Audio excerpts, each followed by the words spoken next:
Morning everybody, Monday has come around again. Here we are trucking.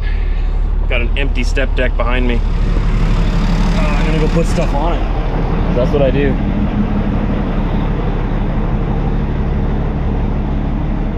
All I got is my tarps. I'm actually gonna move the tarps up onto the step, I think. So I'm gonna need this area down here for my load. And then we'll be out of here. The leaves are beginning to change color. Figured I'd throw that out there. That was quick. But the weather is perfect today. It's a great day to truck. It's a great day to be on the road. It'd be an even better day to be on the water over there, to be honest. But hey, we can't be on the water unless if we first drive the truck. We gotta drive the truck so we can go on the water. I did get out on the water once this year, so no, twice? Was it once or twice? I was on the water at least, so at least I got out there, right? Rolling into Ontario, I'm gonna fuel up here at the Petro Pass and then go and grab my freight and start heading south.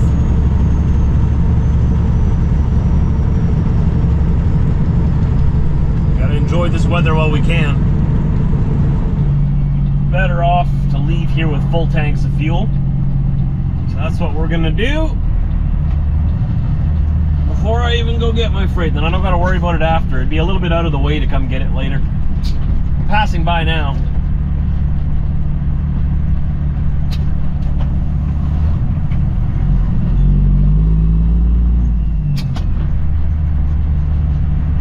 Beautiful. Okay. So it's Monday, trying to get myself back into the groove of things. Had a really good 2 days at home. It went really well. I stayed up with Micah overnight, and he slept pretty good. He's sleeping for about 3 to 4 hours at a time now, which is fantastic because it's not every night, but some nights still he's up like every 45 minutes to half hour. And this weekend went pretty well, so I couldn't complain. For example, on Saturday night, I stayed up with him. I just stayed up until 1 a.m. because I had to feed him then. And because my wife, pumps and I just have bottles. So I feed him at 1 a.m. and then put him down, and he slept till 4 a.m. So that's 3 hours. No, 5 a.m. So almost 4 hours. Yeah. Got up at 5, was up from 5 till 6 with him, feeding him again, changing him and stuff, putting him back down. And then he slept from 6 a.m. to 8 a.m. 8:30, and that's when Theo woke up. And then once he's up, obviously, time to get started with the day. So it went pretty well. I heard this last night at home. It was kind of more of a rough night again. But we're in this newborn phase right now where it's just a season. But once we get through this and he gets sleeping longer and sleeping through the night, it gets easier and easier. But he's our second, so we've been here before. But Micah is definitely a little bit more demanding and a little bit more needy than Theo was. It was a little bit tougher, but it's nothing we can't handle. It's all worth it in the end.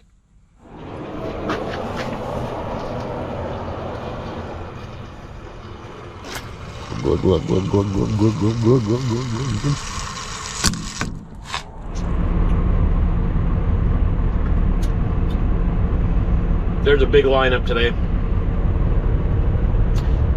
I'm third in line now to get loaded, and then once I'm loaded I have to go and tarp it yet before I can leave the yard. And before I can tarp, I gotta wait for all the people in front of me to tarp. So right now I got 1, 2, 3, 4, 5, 6, 7, 8, 9, 10 drivers ahead of me. So there's 2 in front of me here in line, and the rest, like there's 8 either being loaded or tarping right now, or in line to get tarped. So hopefully everybody's kind of on the ball and only using the tarp shed to throw the tarps over and then bungeeing it outside the tarp shed like they're supposed to. So many people, I'm gonna dare say like 95% of guys who come here, or like 90 at least, they use the tarp shed to use the crane to put the tarps over like we're supposed to, right? And then they spend 2 hours in there each bungeeing the entire tarp down inside the tarp shed so no one else can use it. Then they block off the entire tarp shed and no one else can put their tarps over, because we're only allowed to put our tarps on our load inside there, right? They're supposed to just, you know, throw the tarps over, bungee down the corners, and drive outside and bungee them outside. Unless if there's no one behind you, then go ahead, stay inside. But almost everybody, it's so frustrating. And then when you go and talk to them and say, hey, you need some help? No, they don't want help. All right, would you mind moving outside then? They start giving you attitude. And I'm like, so often I've sort of walked with them. I'm like, here, come with me. Come with me, brother. Come look at this. And I'll point to these massive, like, 4 foot by 4 foot signs. Even bigger than that, probably 8 foot by 8 foot signs inside the tarp shed. Just massive signs with pictures. So if you can't read the signs, you can still see the pictures. It says, tarp shed only to be used, put your tarps over, bungee down the corners, and if there's somebody behind you, move out and bungee outside. They look at the sign and they're like, and they get all grumpy because you asked them to move.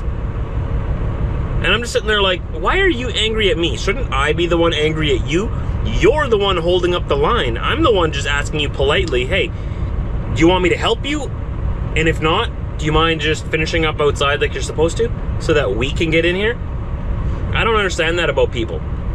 And this applies to so many different areas of life. Do you ever notice that when somebody does something wrong to you and you call them out for it, they get angry at you? Like, how dare you confront them? How dare you point out what they did wrong? Happens in traffic all the time, right?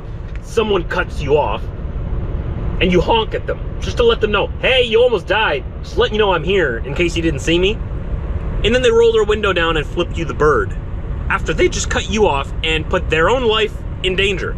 I'm in the truck. My life isn't in danger, but you know, you almost hit my truck, which would put me out of work for weeks and weeks. So yeah, you did just about affect my life. Not just my life, now my family's life too, because they're relying on me to bring home a paycheck so that we can eat. And you're gonna take that all away just because what? You're trying to get where? Where are you going that you're in such a hurry? Trying to get to Dairy Queen? Trying to get home after work? So, you know, you get frustrated at them. They cut you off, they slam on the brakes, they almost die. So you honk at them like, bam, like, what are you doing? And they flip you the bird. Like, you're the problem. So that's just one example of, like, in traffic. This happens in so many other areas of life as well, too. I don't understand what it is about a lot of people out there and the inability to accept responsibility for their bad actions. How about instead of getting angry at the guy that you just wronged, how about you just say sorry? Oops, I shouldn't have done that. You're right. I shouldn't have done that. Sorry. You don't have a right to get angry at the person that you wronged. I'm gonna go on a whole big rant about this, right? And this, let me know down below in the comments. You guys know what I'm talking about, right? Isn't it frustrating? It's like people don't have the maturity to be alone in the world. They need a babysitter. They need somebody, like, they were not taught proper manners. They were not taught proper etiquette. They weren't taught how to treat people. They're narcissists. They think the whole world revolves around them. Everything is about them. So if they cut you off, that's because they needed that spot more than you did. And how dare you question that? How dare you question that? They made a move and they're the most important person. Anyways, nah, it is what it is, right? I love these loads. Just a box, just a square box. So easy to tarp.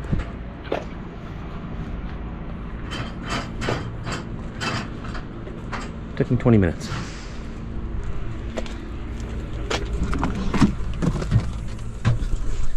And lucky for me, the guy in front of me actually moved out of the way, proved me wrong. All my whining before about guys not moving forward when they're done putting the tarps over, it was wrong. They proved me wrong today. I can admit that. As soon as I pulled up behind him, he moved out and let me have the tarp shed. Couldn't have asked for a better time. Seriously, it took me 20 minutes. Had the tarps on. I'm out of here. Let's go.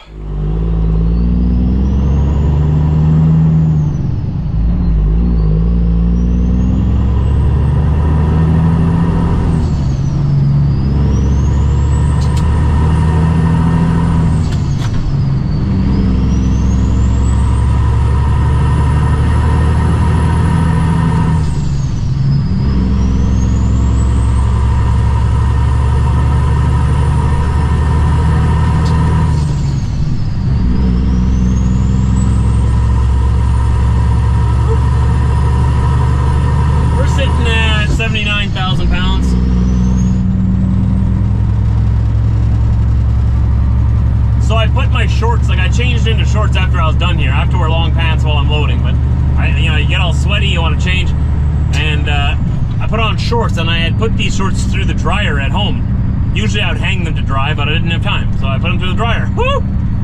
They're tight now. They're tight. It could not be that I'm getting fatter. No way. No way. That couldn't be the case. So we're just gonna say the dryer shrunk them. We'll be unloading tomorrow morning and coming right back up here. That's the plan. We'll see what happens. But the plan is pretty set in stone now because all of the details have gone through and I've accepted it and confirmed it. So, unless something happens, that's the plan. You know, this is trucking though. Something happens quite often. We'll see. That's why I say we'll see what happens. It's about a 6-hour drive down. We'll sleep there in Brainerd, Minnesota. And unload first thing in the morning. Run back up here, get loaded. I gotta be here before 3 p.m. Get loaded again. And then I'll head back down. I'll do it all over again. This gives me something to do. I'm happy as long as the wheels are turning.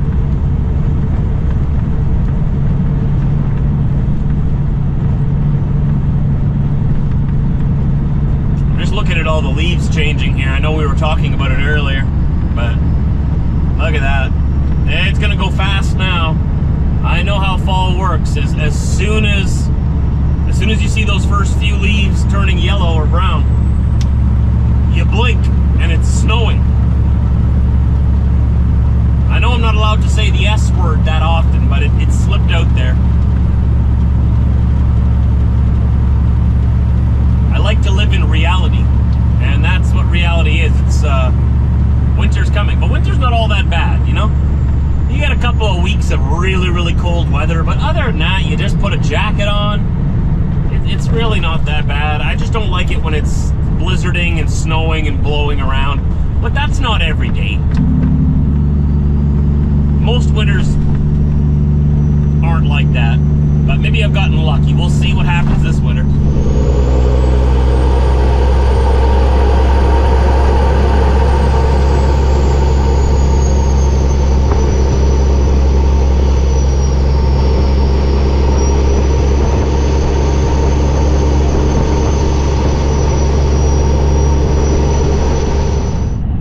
Quarter to 6. Is Gill's Trading Post open? I'd like a coffee. I don't know if they close at 6 or at 7. Looks like they're open. We're gonna go and find out. Hope they still got some coffee. If they're closing in 10 minutes, they might not have coffee. They might have cleaned it up already. Or it might be old. But we're gonna find out. We won't know until we go in there and sniff around a bit.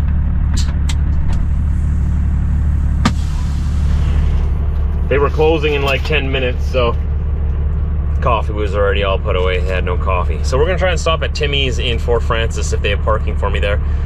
It's iffy. Sometimes you can get in there and park, sometimes you can't. I could also park across from McDonald's, run in there and get a coffee. They got pretty good coffee too. But that was bad. I got myself a raisin tart, a butter tart. Raisin butter tart. Oh, these are so good. So good. I don't got much time to mess around, so let's keep going.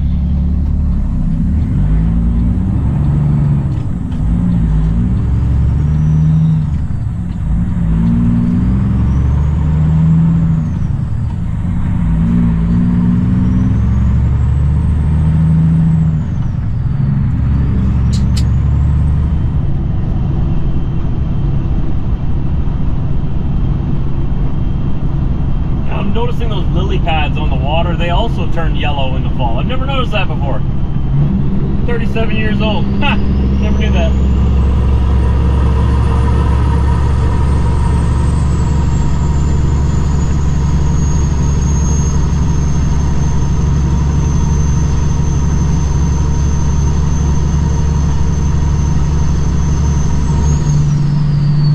This is Nestor Falls, Ontario. There's bridge work right around the corner. This is where they have that one lane. Traffic light, I believe. Yep, there it is.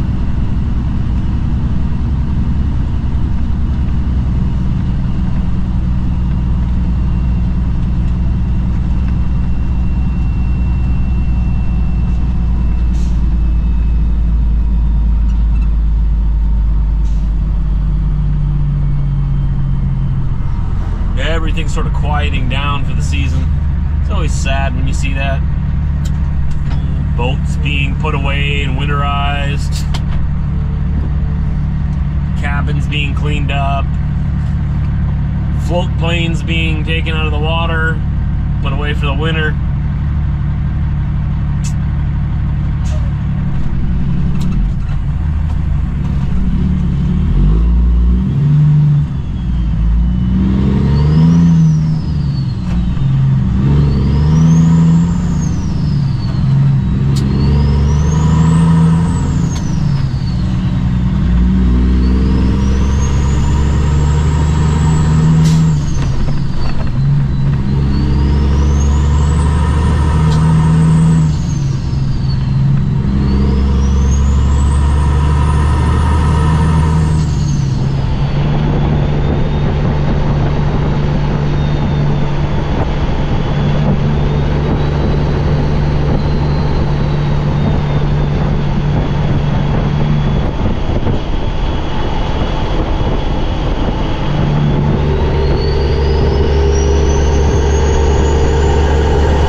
Deer off just to the right.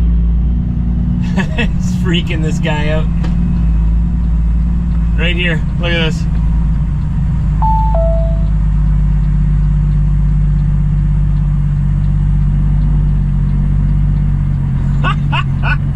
They were there last time too, remember? They must like hang out right around here all the time. You'd think they'd be more used to traffic then. They looked like they were just skidding all over the place.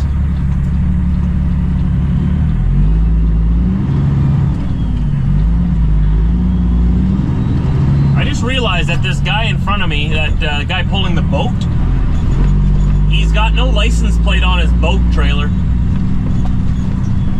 I'm wondering what they're gonna do about that at the border. Is that, I don't know, I wouldn't do that.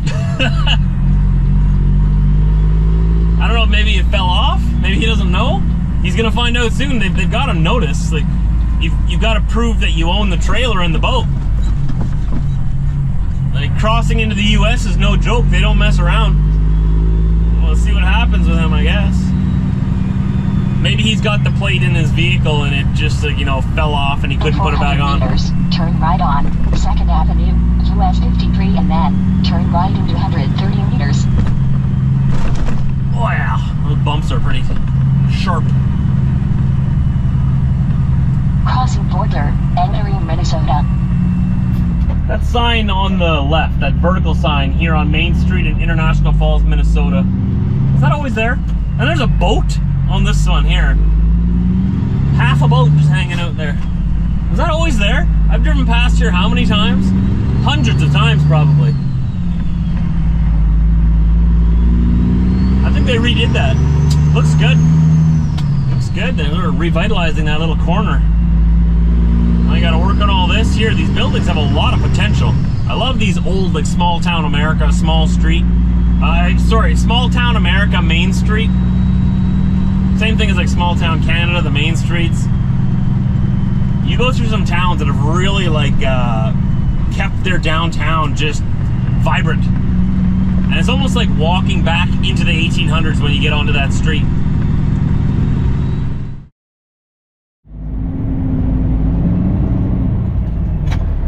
The next morning again. We got down here pretty late, but here we are.